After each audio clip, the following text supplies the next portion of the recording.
हरि ओम तत्सत। ओके।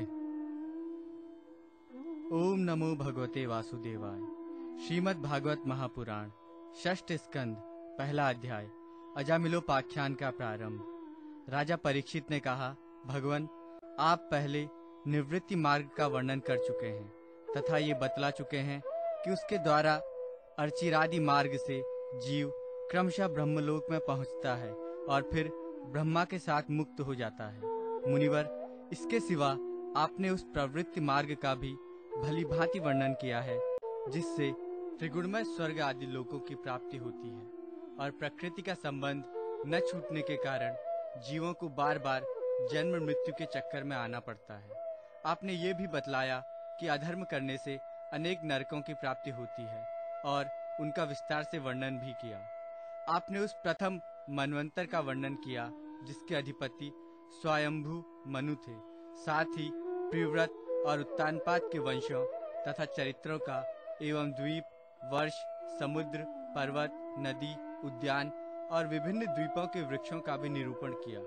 भूमंडल की स्थिति, उसके द्वीप, वर्षादि विभाग, उनके लक्षण तथा परिमाण, नक्षत्रों की स्थिति, अतल वितल आदि भूविवर और भगवान ने इन सब की जिस प्रकार सृष्टि की उसका वर्णन भी सुनाया।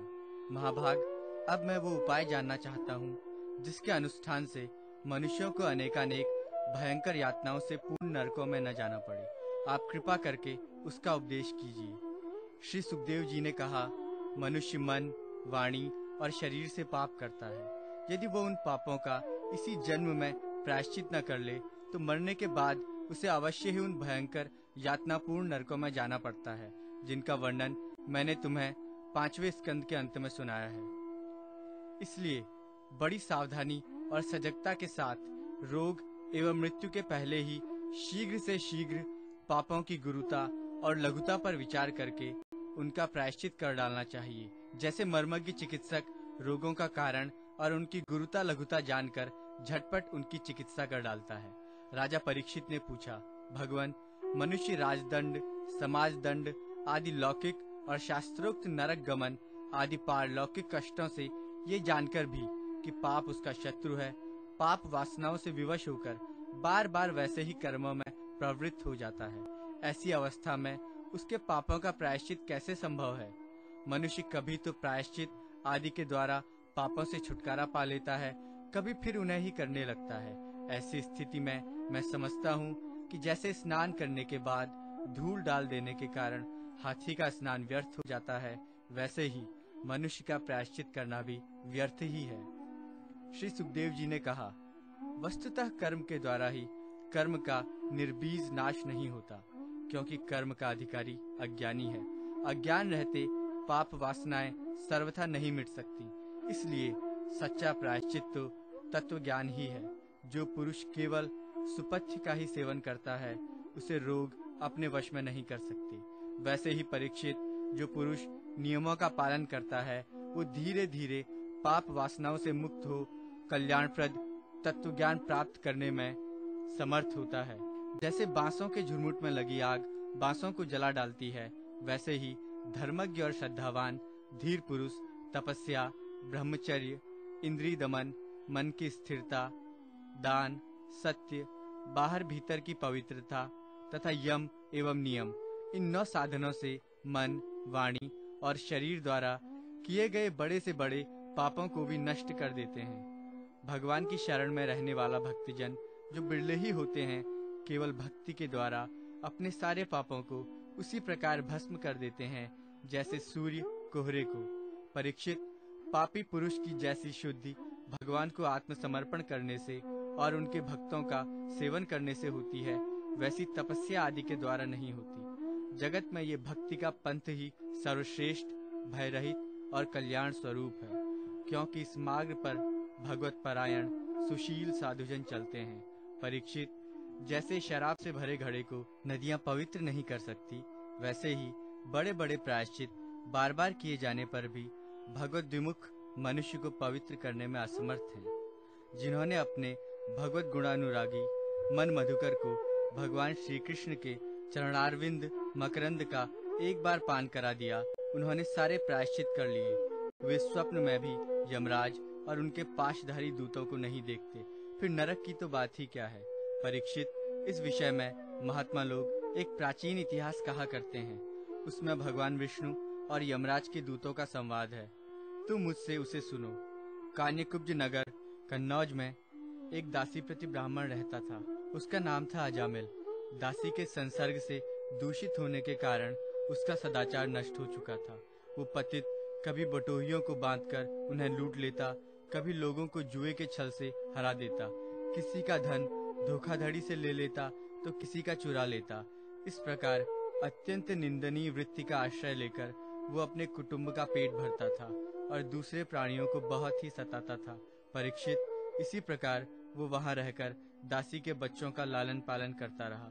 इस प्रकार उसकी आयु का बहुत बड़ा भाग 88 वर्ष बीत गया। बूढ़े अजामिल के 10 पुत्र थे। उनमें सबसे छोटे का नाम था नारायण। माँ बाप उससे बहुत प्यार करते थे। वृद्ध अजामिल ने अत्यंत मोह के कारण अपना संपूर्ण हृदय अपने बच्चे नारायण को सौंप दिया था। वो अपने बच्चे की तोतली बोली सुन सुनकर तथा बाल सुलभ खेल देख देख कर फूला नहीं समाता था। अजामिल बालक के स्नेह बंधन में बंध गया था। जब वो खाता था तब उसे भी खिलाता, जब पानी पीता तो उसे भी पिलाता। इस प्रकार वो अतिशय मूढ़ हो गया था। उसे इस बात का पता ही न चला कि मृत्यु मेरे सिर पर आ पहुंची है। वो मूर्ख इसी प्रकार अपना जीवन बिता रहा था कि मृत्यु का समय आ पहुंचा। अब वो अपने पुत्र बालक नारायण के संबंध में ही सोचने विचारने लगा। इतने में ही अजामिल ने देखा कि उसे ले जाने के लिए अत्यंत भयावने 3 यमदूत आए हैं। उनके हाथों में फांसी है, मुंह टेढ़े टेढ़े हैं और शरीर के रोए खड़े हुए हैं। उस समय बालक नारायण वहां से कुछ दूरी पर खेल रहा था। यमदूतों को देखकर अजामिल अत्यंत व्याकुल हो गया और उसने बहुत ऊंचे स्वर से पुकारा, नारायण। भगवान के पार्षदों ने देखा कि ये मरते समय हमारे स्वामी भगवान नारायण का नाम ले रहा है, उनके नाम का कीर्तन कर रहा है, अतः वे बड़े वेग से झटपट वहां आ पहुंचे। उस समय यमराज के दूत दासीपति अजामिल के शरीर में से उसके सूक्ष्म शरीर को खींच रहे थे। विष्णु दूतों ने उन्हें बलपूर्वक रोक दिया। उनके रोकने पर यमराज के दूतों ने उनसे कहा, अरे धर्मराज की आज्ञा का निषेध करने वाले तुम लोग हो कौन? तुम किसके दूत हो? कहाँ से आए हो? और इसे ले जाने से हमें क्यों रोक रहे हो? क्या तुम लोग कोई देवता, उपदेवता अथवा सिद्धश्रेष्ठ हो? हम देखते हैं कि तुम सब लोगों के नेत्र कमल दल के समान कोमलता से भरे हैं। तुम पीले पीले रेशमी वस्त्र पहने हो। तुम्हारे सिर पर मुकुट, कानों में कुंडल और गलों में कमल के हार लहरा रहे हैं। सबकी नई अवस्था है। सुंदर सुंदर 4 भुजाएं हैं। सभी के कर कमलों में धनुष, तरकस, तलवार, गदा, शंख, चक्र, कमल आदि सुशोभित हैं। तुम लोगों की अंग कांति से दिशाओं का अंधकार और प्राकृत प्रकाश भी दूर हो रहा है। हम धर्मराज के सेवक हैं, हमें तुम लोग क्यों रोक रहे हो? श्री सुखदेव जी कहते हैं, परीक्षित, जब यमदूतों ने इस प्रकार कहा तब भगवान नारायण के आज्ञाकारी पार्षदों ने हंसकर मेघ के समान गंभीर वाणी से उनके प्रति यों कहा। भगवान के पार्षदों ने कहा, यमदूतों, यदि तुम लोग सचमुच धर्मराज के आज्ञाकारी हो तो हमें धर्म का लक्षण और धर्म का तत्व सुनाओ। दंड किस प्रकार दिया जाता है? दंड का पात्र कौन है? मनुष्यों में सभी पापाचारी दंडनीय हैं अथवा उनमें से कुछ ही? यमदूतों ने कहा, वेदों ने जिन कर्मों का विधान किया है वे धर्म है और जिनका निषेध किया है वे अधर्म है। वेद स्वयं भगवान के स्वरूप हैं। वे उनके स्वाभाविक श्वास प्रश्वास एवं स्वयं प्रकाश ज्ञान है, ऐसा हमने सुना है। जगत के रजोमय, सत्वमय और तमोमय सभी पदार्थ, सभी प्राणी अपने परम आश्रय भगवान में ही स्थित रहते हैं। वेद ही उनके गुण, नाम, कर्म और रूप आदि के अनुसार उनका यथोचित विभाजन करते हैं। जीव शरीर अथवा मनोवृत्तियों से जितने कर्म करता है उसके साक्षी रहते हैं। सूर्य, अग्नि, आकाश, वायु, इंद्रियां, चंद्रमा, संध्या, रात, दिन, दिशाएं, जल, पृथ्वी, काल और धर्म, इनके द्वारा अधर्म का पता चल जाता है और तब दंड के पात्र का निर्णय होता है।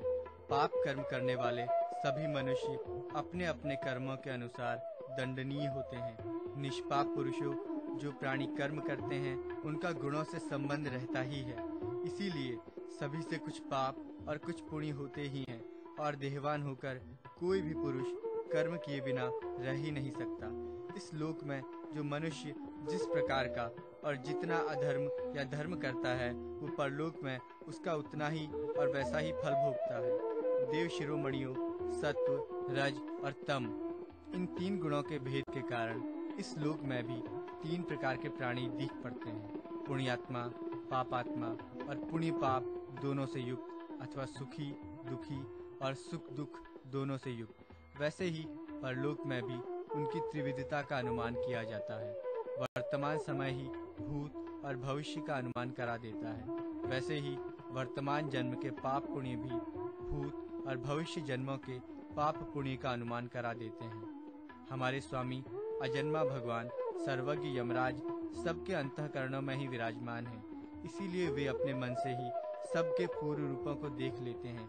वे साथ ही उनके भावी स्वरूप का भी विचार कर लेते हैं। जैसे सोया हुआ अज्ञानी पुरुष स्वप्न के समय प्रतीत हो रहे कल्पित शरीर को ही अपना वास्तविक शरीर समझता है, सोए हुए अथवा जागने वाले शरीर को भूल जाता है, वैसे ही जीव भी अपने पूर्व जन्मों की याद भूल जाता है और वर्तमान शरीर के सिवा पहले और पिछले शरीरों के संबंध में कुछ भी नहीं जानता।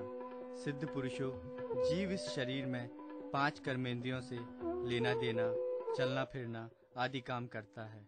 5 ज्ञानेंद्रियों से रूप रस आदि 5 विषयों का अनुभव करता है और 16वें मन के साथ 17वां वो स्वयं मिलकर अकेले ही मन, ज्ञानेंद्रिय और कर्मेंद्रिय इन तीनों के विषयों को भोगता है। जीव का ये 16 कला और सत्वादि 3 गुणों वाला लिंग शरीर अनादि है। यही जीव को बार बार हर्ष, शोक, भय और पीड़ा देने वाले जन्म मृत्यु के चक्कर में डालता है। जो जीव अज्ञानवश काम, क्रोध, लोभ, मोह, मद, मत्सर इन 6 शत्रुओं पर विजय प्राप्त नहीं कर लेता, उसे इच्छा न रहते हुए भी विभिन्न वासनाओं के अनुसार अनेकों कर्म करने पड़ते हैं। वैसी स्थिति में वो रेशम के कीड़े के समान अपने को कर्म के जाल में जकड़ लेता है और इस प्रकार अपने हाथों मोह का शिकार बन जाता है। कोई शरीरधारी जीव बिना कर्म किए कभी एक क्षण भी नहीं रह सकता। प्रत्येक प्राणी के स्वाभाविक गुण बलपूर्वक विवश करके उससे कर्म कराते हैं। जीव अपने पूर्व जन्मों के पाप पुण्यमय संस्कारों के अनुसार स्थूल और सूक्ष्म शरीर प्राप्त करता है। उसकी स्वाभाविक एवं प्रबल वासनाएं कभी उसे माता के जैसा बना देती हैं तो कभी पिता के जैसा। प्रकृति का संसर्ग होने से ही पुरुष अपने को अपने वास्तविक स्वरूप के विपरीत लिंग शरीर मान बैठा है। ये विपर्यय भगवान के भजन से शीघ्र ही दूर हो जाता है। देवताओं, आप जानते ही हैं कि ये अजामिल बड़ा शास्त्रज्ञ था। शील, सदाचार और सद्गुणों का तो ये खजाना ही था। ब्रह्मचारी, विनयी, जितेंद्रिय, सत्यनिष्ठ, मंत्रवेत्ता और पवित्र भी था। इसने गुरु, अग्नि, अतिथि और वृद्ध पुरुषों की सेवा भी की। अहंकार तो इसमें था ही नहीं। ये समस्त प्राणियों का हित चाहता, उपकार करता, आवश्यकता के अनुसार ही बोलता और किसी के गुणों में दोष नहीं ढूंढता था। एक दिन ये ब्राह्मण अपने पिता के आदेशानुसार वन में गया और वहां से फल, फूल, समिधा तथा कुश लेकर घर के लिए लौटा। लौटते समय इसने देखा कि एक भ्रष्ट शूद्र जो बहुत कामी और निर्लज्ज है, शराब पीकर किसी वेश्या के साथ विहार कर रहा है। वेश्या भी शराब पीकर मतवाली हो रही है। नशे के कारण उसकी आंखें नाच रही हैं। वो अर्धनग्न अवस्था में हो रही है। वो शूद्र उस वेश्या के साथ कभी गाता, कभी हंसता और कभी तरह तरह की चेष्टाएं करके उसे प्रसन्न करता है। निष्पाप पुरुषों, शूद्र की भुजाओं में अंगरागादि कामोद्दीपक वस्तुएं लगी हुई थी और वो उनसे उस उल्टा का आलिंगन कर रहा था। अजामिल उन्हें इस अवस्था में देखकर सहसा मोहित और काम के वश हो गया।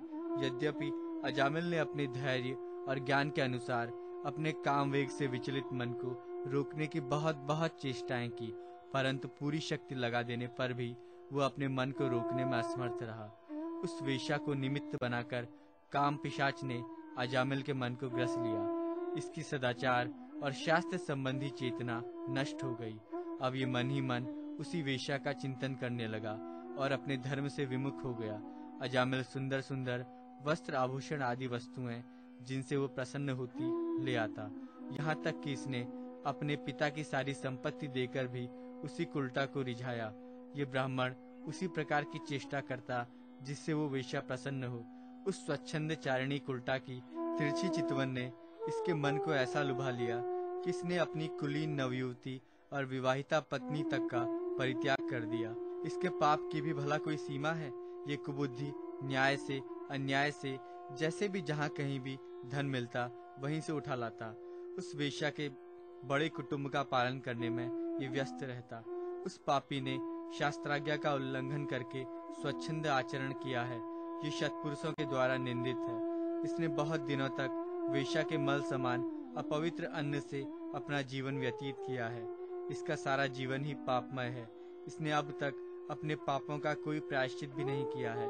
इसलिए अब हम इस पापी को दंडपाणी भगवान यमराज के पास ले जाएंगे। वहां ये अपने पापों का दंड भोग कर शुद्ध हो जाएगा।